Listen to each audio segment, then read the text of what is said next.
Election act 2017 की शिकों को मुलज़्ज़म करार दिया जाए? क्या आइन को बाला-ए-ताक़त रख दिया जाए और आइन की शिकों पर अमल ना किया जाए? क्या आइन की तशरीह करना और आइन में तरमीम करना क्या पार्लियामान का इख्तियार नहीं है? क्या ये इख्तियार पार्लियामान को नहीं हासिल कि वो आईनी तरमीम भी कर सके, वो कानून में भी तरमीम कर सके? क्या ये फैसला कर लिया गया है कि आइन जो मर्जी कहे, एक पॉलिटिकल पार्टी को ये हक दिया जाएगा जो वो हक नहीं रखती?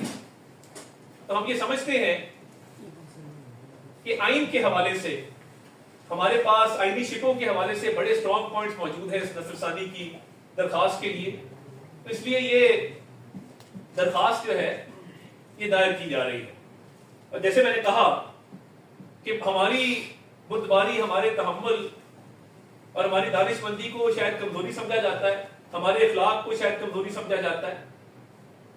तो मैं ये बिल्कुल क्लियर कर दूं कि हुकूमत ये इरादा रखती है कि जिन्होंने, जिस सियासी जमात ने इस मुल्क के अंदर फॉरेन फंडिंग ली और उस फॉरेन फंडिंग का इलेक्शन कमीशन ने फैसला दिया और ये कहा कि आपने ममनुआ फंडिंग ली है ममनुआ जराए से, और उसके अंदर वाज़े तौर पर सबूत मौजूद हैं कि उसमें भारतीय निजात अमरीकी शामिल हैं, जिसमें अमेरिका में ऐसे लोग शामिल हैं जो एक मखसूस लॉबी से ताल्लुक रखते हैं, उनकी फंडिंग आई है, बूटन क्रिकेट क्लब के मामलात हैं। तो ये फॉरेन फंडिंग का फैसला आपके खिलाफ आया है और आप 6 साल स्टे ऑर्डर क्यों लेते रहे? आपने इलेक्शन कमीशन के दायरा इख्तियार को चैलेंज किया, स्टे ऑर्डर पे स्टे ऑर्डर लिया, 6 साल इस मुकदमे को ताकीद का शिकार किया क्योंकि आपके पास अपने दिफा में कहने को कुछ नहीं था। तो ये जो फॉरेन फंडिंग आपने ली है, कोई भी सियासी जमात को कोई फंडिंग करता है तो वो इस नजरिए से करता है कि ये जमात जब बरसर इक़्तिदार आएगी तो ये कुछ ऐसे फैसले करेगी जो उस फंडिंग करने वाली लॉबी के हक में होंगे। तो आप बताइए ना, जो बाहर बैठे हैं, और हम तमाम लोगों का एहतराम करते हैं, तमाम ममालिक का एहतराम करते हैं, बट कुछ ममालिक में मौजूद जो चंद लॉबियां हैं जिसमें इजरायली फंडिंग नजर आती है, जिसमें भारतीय निजात अमरीकी नजर आते हैं, उनसे जो फंडिंग आपको आई है आप उसका दफा करने में नाकाम रहे हैं। तो ये जो फॉरेन फंडिंग है इसका केस आपके खिलाफ आ चुका है फैसला, और आप अपने दिफा में कुछ नहीं कह सके। बूटन क्रिकेट क्लब के हवाले से जो मामलात है उसमें भी आपके पास कोई दफा नहीं था। आपके अकाउंट में पैसे आए हैं, आपने जाती तौर पर पैसे इस्तेमाल किए हैं, जुर्म साबित है। तो ये फॉरेन फंडिंग का मामला हो और 9 मई को जो इस मुल्क में मामलात किए गए और आपने मुल्की दिफा पर जाती मफाद के लिए हमला किया, आपका पूरा खानदान उस हमले में मुलव्वस था, आपकी तीनों बहनें कोर्ट कमांडर हाउस के बाहर मौजूद थीं, आपके लीडरान को, ये वीडियो चला दे साथ साथ तो हमको दिखाएं कि जो पीटीवी के हमले से मामला शुरू हुए थे ये कहां तक पहुंचे। आपका भांजा वहां पे वर्दी की बेहरुमती कर रहा था, आगे लगाई जा रही थी और कौम को पैगाम दिया जा रहा था कि जी इनकलाब बर्पा होने लगा है, तो फौरी तौर पे जो है वो अपनी अपनी लोकेशन पर पहुंचे। आपने इंतशार की, तशद्दुद की सियासत को फरोग दिया। आपने इस मुल्क में आइन की खिलाफ वर्जी को फरोग दिया। आपने इस मुल्क के दिफाई इदारों को नुकसान पहुंचाया और उस इदारे को नुकसान पहुंचाया। मेरा एक और सवाल है, आपके लीडर देखे जा सकते हैं कि वो तमाम लोकेशन पे मौजूद है। कोई कह रहा है खान नहीं तो पाकिस्तान नहीं, कोई गालम गलोच से काम ले रहा है, कोई कह रहा है कि अपनी अपनी बताई हुई लोकेशन पर पहुंचे, अपने अपने अहदाफ पर पहुंचे, कोई कह रहा है जी हम कोर कमांडर हाउस जा रहे हैं, हम GHQ जा रहे हैं, हम फलां लोकेशन पर जा रहे हैं।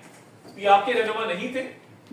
और ये एक चीज बड़ी अहम है कि ये तमाम मामला जो आपने किए, जलाओ घेराव के, आग लगाने के, इंतशार के, तशद्दुद के, इससे पहले आप तालिबान को वापस ला चुके थे। आपकी ही गवर्नमेंट ने वो फैसला किया था, आपकी की गवर्नमेंट थी जिसने ये तय किया था कि तालिबान को वापस लाकर बसाया जाए सेटल्ड एरियाज के अंदर। एक तरफ आप दहशतगर्दों को लाकर पनाहगाहें दे रहे थे और दहशतगर्दों को सेफ हेवन दे रहे थे और कह रहे थे कि ये उस मुल्क की सालमियत में किरदार अदा करेंगे, और नेशनल एक्शन प्लान को आपने खत्म कर दिया। दूसरी तरफ आप जीएचक्यू पर हमला, कोर कमांडर हाउस पर हमला कर रहे थे। इस बात से क्या अखज़ किया जाए? मुझे ये बताएं बतौर पाकिस्तानी। छोड़ दें कि मैं कौमी असेंबली का मेंबर हूं, छोड़ दें इस बात को कि मैं वफाकी वजीर इत्तलात हूं, मैं बतौर पाकिस्तानी आपसे ये पूछता हूं कि मुझे ये बताइए कि आपको ये किसने इख्तियार दिया कि पहले आप तालिबान को लाकर बसाएं सेटल्ड एरियाज के अंदर, और उसके बाद ये भी चलाइएगा मैं बताता हूं, उसके बाद आप मुल्क की सालमियत की गारंटी देने वाले इदारा, मुल्क की दफा करने वाले इदारे पर आप हमलावर हो जाएं। आपका मकसद क्या है कि एक तरफ आप दहशत गर्दों को पनाह दे रहे हैं, दूसरी तरफ आप फौज पर हमला कर रहे हैं, तो ये आप इससे क्या हासिल करना चाहते हैं? मुल्क दुश्मनी साफ जाहिर है, किसी सियासी जमात ने आज तक ये नहीं किया। लोगों ने बड़ा कुछ बर्दाश्त किया, आपके दौर में बर्दाश्त किया। मियां नवाज शरीफ अपनी अहलिया को बिस्तरे मर्द पे छोड़ के आए, हमेशा पाकिस्तान की बात की। बेनजीर भुट्टो साहिबा की शहादत के बाद जरदारी साहब ने पाकिस्तान खपे का नारा लगाया। तो आपको इतनी क्या मुसीबत थी कि पहले दहशत गर्दों को वापस लेकर आते हैं, हमारे जितने ऑपरेशन हुए थे उसका असर जाहिर करते हैं, और उसके साथ साथ आप हसास तकसीबात पे हमले करते हैं, जीएचक्यू पे हमला करते हैं, कोर कमांडर हाउस पे हमला करते हैं एक सोचे समझे मंसूबे के तहत। फॉरेन फंडिंग आपके पास है, यहूदी लॉबी आपको सपोर्ट करती है, आप वहां से फंडिंग लेते हैं, दहशत गर्दों को पनाह देते हैं और फौज पे हमला कर देते हैं। ये बड़ी क्लियर चेन है, इसमें कोई भाम तो नहीं है। पूरी कौम ने देखा इस चीज को। तो फॉरेन फंडिंग एस्टैब्लिश, 9 मई के हमले एस्टैब्लिश, दहशत गर्दों को वापस लाना एस्टैब्लिश, ये सारी चीजें आपने इस मुल्क में की हैं। फिर एक साइफर का खेल रचाया गया इस मुल्क में, कहा गया कि अमेरिका ने धमकी दी है कि हम हुकूमत गिराने लगे। वो भी केस एक तगड़ा केस है आपके खिलाफ, नाकाबिले तरदीद सबूत मौजूद है। चलाए जरा जहां पे उन्होंने कहा था कि हमने खिलवाड़ करना है इस मुल्क के साथ, हमने खेलना है साइफर के साथ सियासी बयानिए के लिए, और वो बिल्कुल क्लियर आपकी ऑडियो मौजूद है जहां पे आप कह रहे हैं हमने खेलना है इसके साथ। और मैं ये समझता हूं कि जो आपने साइफर के साथ खेला, झूठा बयानिया खड़ा, पूरी कौम के सामने साइफर लहराया, और पूरी कौम को आपने एक झूठ के पीछे लगाया कि हम कोई गुलाम है, उसके बाद आपने वहां से रेजोल्यूशन पास करवाया। आपने क्या, आपकी लॉबिंग फर्म वहां मौजूद नहीं थी कि आपकी लॉबिंग फर्म ने ये काम नहीं किया? रेजोल्यूशन वाला आप 9 महीने से इसकी फंडिंग नहीं कर रहे थे, ममनूआ फंडिंग नहीं कर रहे थे, तो आपने IMF वाला भी बाद में चलाएगा, मैं आ रहा हूं उस तरफ, मैंने आपको पहले कहा वो वाला चला दिया। तो मैं आपको बताना चाहता हूं कि देखिए, वो फॉरेन फंडिंग हो, वो 9 मई के हमले हो, वो साइफर के साथ खेलना हो, यानी जो हमारे अमेरिका में सफीर थे उस वक्त असद मजीद कह रहे हैं कि कोई थ्रेट नहीं था।